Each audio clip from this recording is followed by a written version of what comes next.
ಸ್ನೇಹಿತರೆ ನಮಸ್ಕಾರ. ಮಾಣಿಕ್ಯ ಕೃಷಿ ಯೂಟ್ಯೂಬ್ ಚಾನಲ್ನ ಸಬ್ಸ್ಕ್ರೈಬ್ ಮಾಡಿ. ಸ್ನೇಹಿತರೆ, ಇವತ್ತು ಹಾಗಲ ಗಿಡ ಹಾಕೋಕ್ಕೆ ಭೂಮಿ ಸಿದ್ಧತೆ ಮಾಡ್ಕೊತಾ ಇದ್ದೀವಿ. ನೋಡಿ, ಇದು ಬೆಡ್ ಮಾಡಿಸಿದ್ದೀವಿ.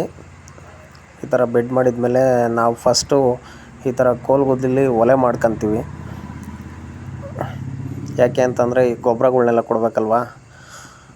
ತಿಪ್ಪೆ ಗೊಬ್ಬರ ಮತ್ತು ನಾವು ಈ ಬೇವಿನ ಹಿಂಡಿನ ಕೊಡ್ತೀವಿ ಇದಕ್ಕೆ. ನೋಡಿ, ಈ ಥರ ಒಲೆ ಮಾಡ್ಕೊತೀವಿ. ಕೆಲವೊಂದಷ್ಟು ಜನ ಭೂಮಿಗೆ ಹರಡ್ಬಿಟ್ಟು ಅದಾದಮೇಲೆ ಬೆಡ್ ಹೊಡೆಸ್ತಾರೆ, ಬದು ಹೊಡೆಸ್ತಾರೆ. ನಾವುಗಳು ಆ ಥರ ಮಾಡೋಕ್ಕಾಗ್ತಾಯಿಲ್ಲ.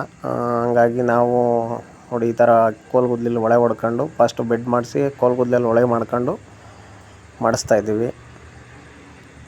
ಇದು ಹಾಗಲ ಗಿಡ ಬಂದು ಮಾಯಾ ಸ್ನೇಹಿತರೆ, ನಾನು ಹಾಕ್ತಾಯಿರೋದು ವೈಟ್ ಬರುತ್ತಲ್ಲ, ಆ ವೈಟ್ ಅದನ್ನು ಹಾಕ್ತಾಯಿದ್ದೀವಿ. ನೋಡಿ, ಇದು ತಿಪ್ಪೆ ಗೊಬ್ಬರ ಹಾಕ್ತಾಯಿದ್ದೀವಿ. ಫಸ್ಟು ತಿಪ್ಪೆ ಗೊಬ್ಬರ ಹಾಕ್ಕೋಬೇಕು. ಯಾಕೆಂದರೆ ಸ್ವಲ್ಪ ತಿಪ್ಪೆ ಗೊಬ್ಬರ ಹಾಕಿದರೆ ಈ ರೋಗಗಳು ಬರೋದು ಸ್ವಲ್ಪ ಕಮ್ಮಿ ಆಗುತ್ತೆ. ತಿಪ್ಪೆ ಗೊಬ್ಬರ ಮತ್ತು ಬೇವಿನ ಹಿಂಡಿ ಎರಡೂ ಹಾಕಿದರೆ ರೋಗಗಳು ಸ್ವಲ್ಪ ಕಂಟ್ರೋಲ್ ಆಗುತ್ತೆ ಅಂತ ಹೇಳ್ತಾರೆ. ಹಾಗಾಗಿ ಸ್ವಲ್ಪ ನಾವು ಫಸ್ಟು ತಿಪ್ಪೆ ಗೊಬ್ಬರ ಕೊಡ್ತಾಯಿದ್ದೀವಿ ಕೆಳಗಡೆ. ಸ್ವಲ್ಪ ಪ್ರಮಾಣದಲ್ಲಿ ಕೊಟ್ಟರೆ ಆಯಿತು. ಈ ಥರ ಕೊಡಬೇಕು ಸ್ನೇಹಿತರೆ.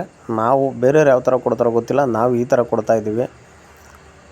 ಇದಾದಮೇಲೆ ಸ್ವಲ್ಪ ಬೇವಿನ ಹಿಂಡಿನೂ ಕೊಡ್ತೀವಿ. ಸುಮಾರು ನಾನು ಒಂದು 1000 ಹಾಗಲ ಗಿಡ ಹಾಕ್ತಾಯಿದ್ದೀವಿ.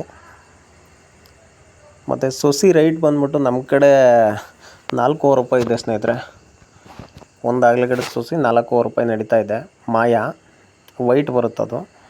ನೋಡಿ, ಇದು ಬೇವಿನ ಹಿಂಡಿ. ಈ ಬೇವಿನ ಹಿಂಡಿನೂ ಕೂಡ ನಾವು ಅದೇ ಪ್ರಕಾರವಾಗಿ ತಿಪ್ಪೆ ಗೊಬ್ಬರ ಯಾವ ಥರ ಕೊಟ್ವೋ ಅದೇ ಥರ ಬೇವಿನ ಹಿಂಡಿನೂ ಕೊಡ್ತಾಯಿದ್ದೀವಿ. ಈ ಬೇವಿನ ಹಿಂಡಿ ಅಂದರೆ ಅದೇ ಸ್ನೇಹಿತರೆ, ನಾವು ಆವಾಗಲೇ ಹೇಳ್ದಂಗೆ ಸ್ವಲ್ಪ ರೋಗ ಕಮ್ಮಿ ಆಗ್ತವೆ ಅಂತ ಹೇಳ್ತಾರೆ. ನಾವು ಆ್ಯಕ್ಚುಲಿ ಡಿಸೆಂಬರ್ ತಿಂಗಳಲ್ಲಿ ಹಾಕ್ತಾಯಿದ್ವಿ ಸಲ. ಈ ಸಲ ಸ್ವಲ್ಪ ಯಾವುದೋ ಕಾರಣಾಂತರಗಳಿಂದ ಈ ಮಾರ್ಚ್ ತಿಂಗಳಲ್ಲಿ ಹಾಕ್ತಾಯಿದ್ದೀವಿ. ಇದ್ರದ್ದು ಪೂರ್ತಿ ಅಪ್ಡೇಟ್ ಕೊಡ್ತೀವಿ ಸ್ನೇಹಿತರೆ. ಹಾಗಲ ಗಿಡ ನಾವು ಯಾವ ಥರ ಬೆಳಿತೀವಿ ಅನ್ನೋದ್ರ ಬಗ್ಗೆ ನಿಮಗೆ ಸಂಪೂರ್ಣವಾದ ಮಾಹಿತಿ ಕೊಡ್ತೀನಿ. ತೀರಾ ಜಾಸ್ತಿ ಕೊಡಬೇಕು ಅಂತ ಏನಿಲ್ಲ, ಸ್ವಲ್ಪ ಆದಷ್ಟು ಇರೋದ್ರಲ್ಲಿ ಸ್ವಲ್ಪ ಪ್ರಮಾಣದಲ್ಲಿ ಕೊಟ್ಟರೆ ಸಾಕು. ತೀರಾ ಏನು ಜಾಸ್ತಿನೇ ಕೊಡಬೇಕು ಅಂತ ಏನಿಲ್ಲ. ಸುಮಾರು ನಾವು ಇದಕ್ಕೆ ಒಂದು 2 ಕ್ವಿಂಟಲ್ಲು ಕೊಟ್ಟಿದ್ದೀವಿ ಸ್ನೇಹಿತರೆ. ಅಂದರೆ 1000 ಗಿಡ ಹಾಗಲ ಗಿಡ ಹಾಕ್ತಾಯಿರೋದು. 1000 ಹಾಗಲ ಗಿಡಕ್ಕೆ ನಾವು 2 ಕ್ವಿಂಟಲ್ ಬೇವಿನ ಹಿಂಡಿ ಕೊಟ್ಟಿದ್ದೀವಿ. ನೋಡಿ, ನೆಕ್ಸ್ಟ್ ಡ್ರಿಪ್ ಮಾಡಬೇಕು. ಡ್ರಿಪ್ ಮಾಡೋದ್ರಿಂದ ನಾವು ಟೆಂಪ್ರವರಿಗೆ ಮಾಡ್ತಾ ಇರೋದ್ರಿಂದ ಈ ಥರ ಮೇಲ್ಗಡೆಗೆ ಹಾಕ್ಕೊಂತೀವಿ. ಮತ್ತು ಪರ್ಮನೆಂಟಾಗಿ ಏನಿಲ್ಲ ಸ್ನೇಹಿತರೆ. ಅಡಿಕೆ ಗಿಡಕ್ಕೆ ಬೇರೆ ಡ್ರಿಪ್ ಲೈನ್ ಐತೆ, ಅದು ಪರ್ಮನೆಂಟು. ಇದು ಹಾಗಲ ಗಿಡಕ್ಕೋಸ್ಕರನೇ ಮಾಡ್ತಾ ಇರೋದ್ರಿಂದ ಇದು ಟೆಂಪ್ರವರಿಗೆ ಸುಮ್ಮನೆ ಒಂದು ಸ್ವಲ್ಪ ಮೇಲ್ಗಡೆನೇ ಮಾಡ್ತಾಯಿದ್ದೀವಿ. ಒಂದು ಅರ್ಧ ಅಡಿಗಿಂತ ಮೇಲೇ ಮಾಡ್ತಾಯಿದ್ದೀವಿ ಈ ಥರ ಬೋದನ್ನು. ಯಾಕೆಂದರೆ ಇಲ್ಲಿ ಸೆಂಟ್ರಲ್ಲಿ ನಾವು ಟಿಲ್ಲರ್ ಹೊಡ್ಕೋಬೇಕು ಅಂದರೆ ಕಳೆ ನಿರ್ವಹಣೆಗೆ ಟಿಲ್ಲರ್ ಹೊಡ್ಕೋಬೇಕು ಅಂದಾಗಲೂ ಕೂಡ ಏನೂ ತೊಂದರೆ ಆಗಬಾರ್ದು ಅನ್ನೋ ಉದ್ದೇಶಕ್ಕೆ ಮೇಲ್ಗಡೆನೇ ಹಾಕ್ತಾಯಿದ್ದೀವಿ. ನೋಡಿ, ಈ ಥರ. ಮತ್ತು ಇದು ರೈನ್ ಟ್ಯೂಬ್ ಹಾಕಿಲ್ಲ ಸ್ನೇಹಿತರೆ. ಇದರಲ್ಲೇ ತೊಟ್ಟಿಕದ್ದು ಬರುತ್ತೆ, ಅದನ್ನು ಹಾಕಿದ್ದೀವಿ. ಇದು ಲೆಂತು ನಮ್ಮದು 11 ಅಡಿಕೆ ಗಿಡದ ದಾಯ ಐತೆ ಒಂದು ಕಡೆ ಸೈಡು. ಇನ್ನೊಂದು ಕಡೆ ಸೈಡು ಕೂಡ 11 ಅಡಿಕೆ ಗಿಡದ ದಾಯ ಐತೆ. ಟೋಟಲ್ಲು 22 ಅಡಿಕೆ ಗಿಡದ ದಾಯ ಒಂದು ಪೈಪ್ಲೈನ್ ಬರುತ್ತೆ ಯೋಕ. ಇದು 11 ಗಿಡ, ಈ ಕಡೆದು 11 ಗಿಡ. ಸೆಂಟ್ರಲ್ಲಿ ಈ ಥರ 2 ಬಾಲ್ವಾಲ್ ಇಟ್ಕೊಂಡಿದ್ದೀವಿ, ಅಂದರೆ ನೀರು ಕಂಟ್ರೋಲ್ ಮಾಡಲಿಕ್ಕೆ.